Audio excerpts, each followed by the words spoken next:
So today I want to talk about some constitutional matters, but here is the caveat: I'm not a lawyer, I'm not a constitutional lawyer for that matter. But hey, let's go. So you'd remember that Professor Atta Mills instituted the Constitutional Review Commission, and the purpose of that commission was to look into the need to amend some portions of the 1992 Constitution. And they actually did their work, but because of the way our politics is done, and when there was a change in government, it's like we kind of shelved that, and we didn't take it that seriously. And I think the purpose of that move was to address some challenges, because currently it's like our constitution is blind on some things. I mean, when it was crafted in 1992, as of now, there are some things that we didn't envisage, and they are happening. The happenings of the aftermath of the 2020 elections, and then how Parliament is going to look like, is really exposing the fact that what Professor Mills envisaged was supposed to have followed through, and we couldn't do it. So it's rather unfortunate. So today I'm going to be looking at some things that I think 2020 has brought to our knowledge, that we should really revisit this particular report from the commission, and then take steps forward with regards to amending the constitution, because there are some portions that, as I indicated, I'm not a lawyer, but I don't see the reason why they should still be in the constitution. I mean, I don't see the need for them in 2020. First of all, the selection of the Speaker of Parliament, and then the process for the removal of the Speaker of Parliament is really strange to me. I mean, firstly, the Speaker is elected by a simple majority, but to take the Speaker out, or to vote the Speaker out, you need 3/4 of members of Parliament voting to take the Speaker out. And it really doesn't address situations like what is going to happen, because currently there are a lot of uncertainties with regards to who is going to be the majority in the next Parliament, right? So let's assume that the status quo remains and NPP moves forward to elect a Speaker. If the law courts sometime in the future determine that Techman South should be recollated and NDC wins it somehow, this means that NDC will be majority in Parliament. But it's going to be very difficult for NDC to reverse the election of the Speaker, because the Speaker virtually has a secured 4-year term. I think in 1992 we didn't envisage that a time would come that we would have a hung parliament, in quotes. That's the Ghana version of a hung parliament, or some prefer to call it a horseshoe parliament. So I think that's one thing, because personally I think you can't have the majority of MPs not willing to work with the Speaker, but wouldn't be able to remove him from office. Let's say if NDC succeeds with this Techman South and gets it and becomes majority, the only way that they could get the Speaker to resign, or get the President to ask him to resign, is to not do anything when the President brings things to Parliament, right? Because there will be majority, they wouldn't vote on anything, or they'll vote them down. And at the end of the day, the President would see that in his own interest and in the nation's interest, let me speak to the Speaker to resign, and then let us elect a new Speaker. So that's one thing that I see. Maybe if we are going to amend the constitution, that's something that we should address, right?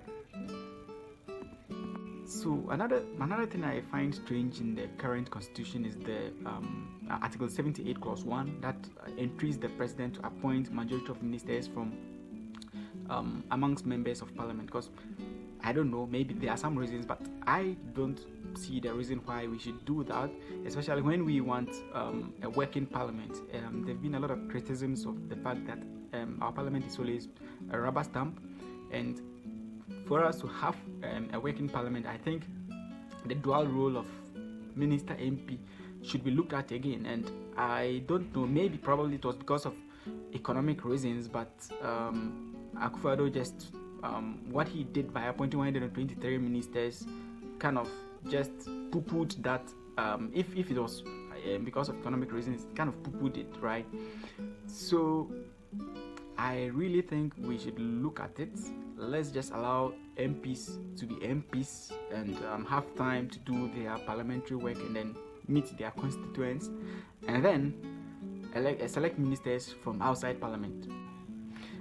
So another thing, following Article 78 Clause 2, that doesn't give a capping on the number of ministers the president can appoint. I find this very problematic, and this is the reason why President Akufo-Addo could appoint 123 ministers and still be in the remit of the law.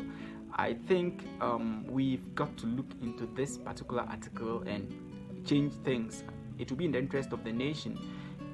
If one day a president comes and decides to appoint 1,000 ministers, he would be right, because it says that the president will appoint ministers, as many ministers as he thinks would help him deliver his job, right? That's basically what 78 Clause 2 talks about.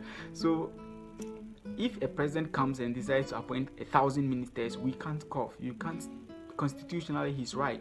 So I find 78 Clause 2 also very problematic, and it will solve a lot of issues, right?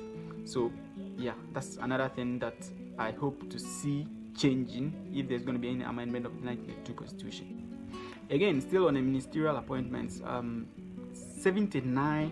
79, that talks about deputy ministers. This I really know that for some ministries we need deputy ministers, but I think we should really revisit it and set some guidelines with regards to the appointment of deputy ministers. I think for instance, regional ministers, I don't see the need for deputy regional ministers. Maybe some people will see the need for them, but I don't see the need for deputy regional ministers, and I don't think we need more than 2 deputy regional ministers at any ministry. At least one. But currently, you have some ministries having as many as 3 deputy ministers. So it's another thing that I think we should really look at and take some action on if there's going to be an amendment of the 1992 Constitution. So Articles 89 to 92 of the 1992 Constitution talks about the Council of State, the composition and then the functions. And to be frank, I struggle to see whether the Council of State is actually necessary in today's Ghana, and it is something that we all have to look at. If there's going to be amendment of the Constitution, somehow Articles 89 to 92 should be re-looked at.